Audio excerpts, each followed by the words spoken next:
Welcome back to Wichita Liberty TV. I'm Bob Weeks.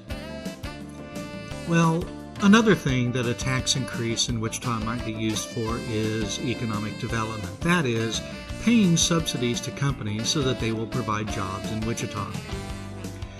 Well, it's felt by many that Wichita needs to step up its economic development efforts because things haven't been going well lately. Not that everyone agrees. You've seen the charts I've shown you, showing the growth in jobs in Wichita and other economic indicators.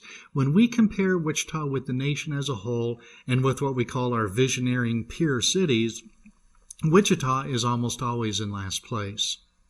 Now, when I presented this data to the Wichita City Council members did not believe these numbers. So here's a chart that was presented recently at a Wichita Metro Chamber of Commerce meeting. It uses the same data source that I use. That's the Bureau of Economic Analysis, part of the United States Chamber of Commerce. And it shows the same data using the same methodology. And it comes to the same conclusion. Wichita performs poorly, usually in last place. Now, our Chamber of Commerce and its leadership will probably use this poor performance to argue that Wichita needs to spend more money on economic development, and that's a problem. You see, very often, your local Chamber of Commerce, they support principles of crony capitalism instead of pro-growth policies that allow free enterprise and genuine capitalism to flourish. Now, you may be confused. Most people probably think that local chambers of commerce, since their membership is mostly business firms, that they support pro-growth policies that embrace limited government and free markets. But that's not always the case.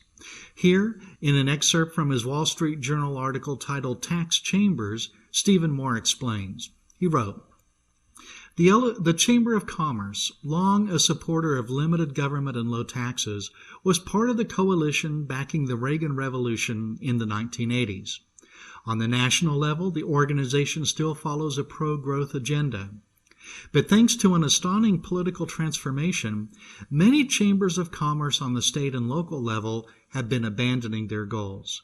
They're becoming, in effect, lobbyists for big government.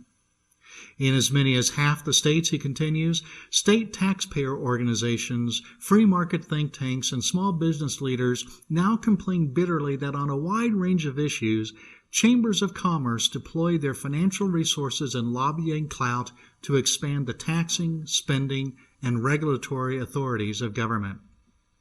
This behavior, they note, erodes the very pro-growth climate necessary for business, at least those not connected at the hip with government, to prosper. Journalist Tim Carney agrees. All too often, he notes, state and local chambers have become corrupted by the lure of big-dollar corporate welfare schemes. Well, this is the argument that the Wichita Chamber of Commerce and the Wichita City Council will be making. We don't spend enough on business welfare, they'll say, although they won't use that term. Capitalism and free markets, these things don't work. They're going to tell us that. Only government can save Wichita from decline. Business leaders will tell us that we need more taxes for more spending on economic development. But be careful here.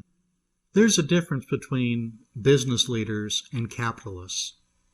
Last year, Charles Koch explained the difference in an article in the Wall Street Journal. He wrote, Far too many businesses have been all too eager to lobby for maintaining and increasing subsidies and mandates paid by taxpayers and consumers.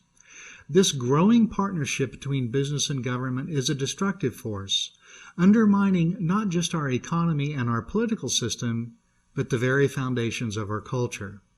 And he continued, The effects on government are equally distorting and corrupting.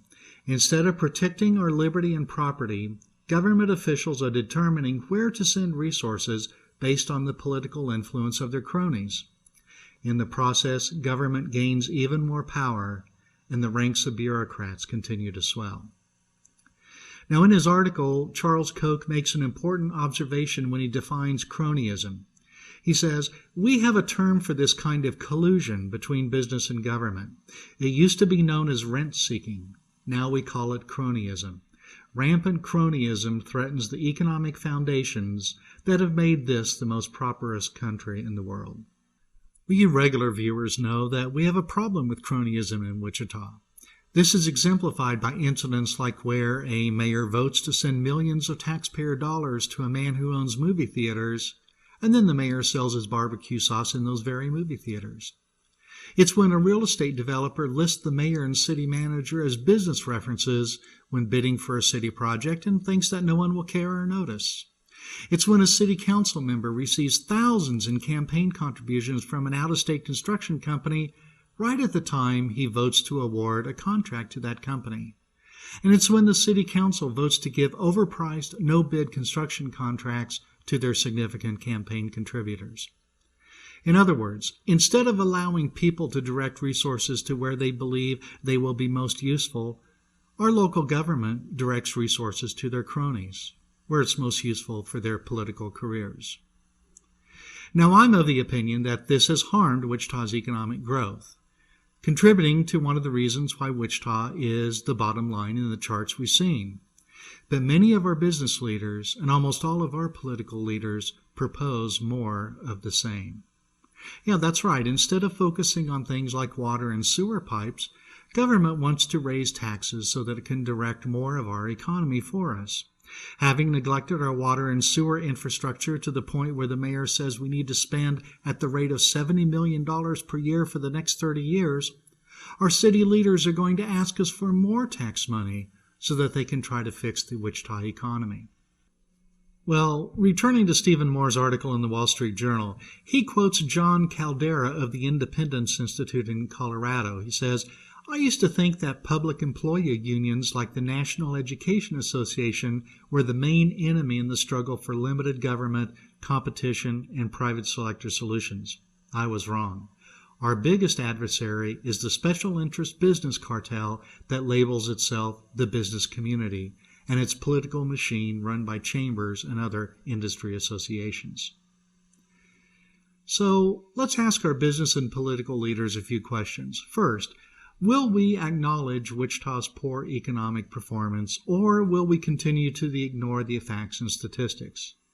Second, will we realize that the cozy relationship between City Hall and a small group of insiders, Wichita's cronies, if you will, is harmful and corrosive?